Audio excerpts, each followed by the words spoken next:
Welcome back. So, with all this database thing over, luckily it turned out to be quite alright and fixed in the end, let's just move on to something else. Not sure I've talked about it before, but I like doing a bit of scuba diving here and there, because that's just fun. It's another mysterious thing that you've just learned about me. Or, well, maybe I've mentioned it before. I don't know. I can't really remember. But for now, let's just examine a sentence that is connected to that. And also learn something very valuable about the difference between Hungarian and English, because that's why we are here, I guess. Here we go then. This is our sentence. And, well, let's start to analyze it. Let's bring up Google Translate, because that's always good. And let's start from the back, because why not? I have no real reason to do that.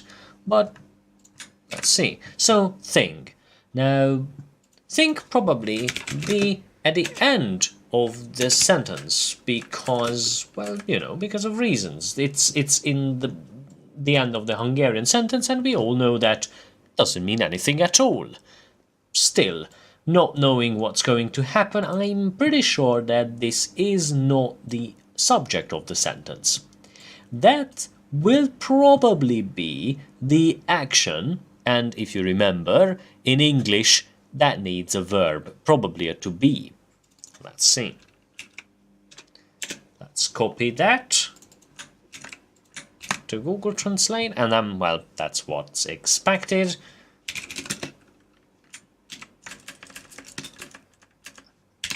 I would probably go with something like this, at least on first try. We'll see what's going to happen later on. Remember, this is not a one phase kind of work. You do actually need to go back through the sentence over and over again and sort of refactor what you've done. And that one.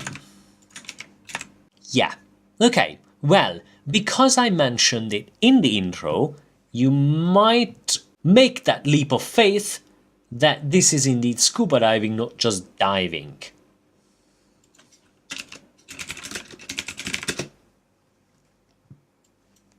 Made a typo. There you go. So, that makes sense. That should be the end. Let's just, for fun, let's just put that into Google Translate, and oh well, there you go. It really shows that when it comes to simple sentences like this, Google Translate has come quite far. And indeed, that is what we wanted. Now, the truth is that in English, I would probably go with a different kind of sentence. Something that describes what's going on in further details, because English does have this tendency of trying to explain things in a sort of particular way, if that makes sense. Let me give you an example. If you have a sentence, something like, my car is outside, then you are sort of obliged to say my car instead of the car, to further specify that it is indeed my car that I'm talking about. Hungarian is the complete and utter opposite. You're encouraged to sort of vaguify things, if that makes sense. I just made that word up. So you are supposed to be intentionally vague, and then use more and more sentences in a more intentionally vague way, and then you end up with some sort of explanation, intentionally or unintentionally hiding some facts. So in Hungarian, the sentence, my car is outside, would be the car is outside. In this case, I would probably say something like scuba diving is a good hobby, or a good activity, or fun, or use something else. And that is indeed what one does when one tries to translate from one language to another. Try to figure out how that would sound exactly in that other language. So in case of this sentence, I would go something like scuba diving is a great hobby. And of course, I might have mentioned it before, if I try to go and translate this back to Hungarian without knowing what's going on up there, then I'd go something like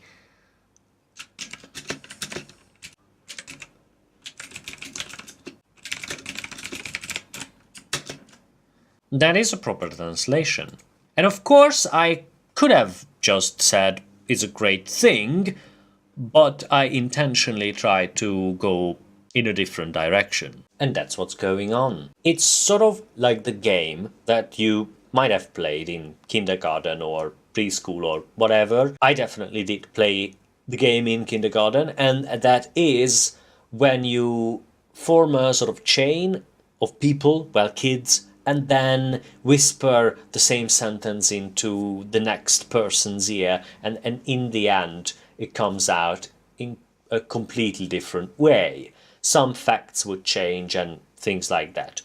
That's why some people do have a lot of fun with translating, using Google Translate to translate a sentence into another language and then translate that into yet another language and yet another language, and then in the end just translate it back to English, ending up with something vastly different than what they have started with. But even if you are a human person doing the translation, going back and forth between two languages would result in such changes. It starts out tiny. First, we translate it as a hobby, adding a little bit more depth to it, and then translating hobby back to Hungarian, only to realize that, okay, but that's not what I would do, so maybe removing or adding more things to it, and in the end, it's a mess. But that's what happens.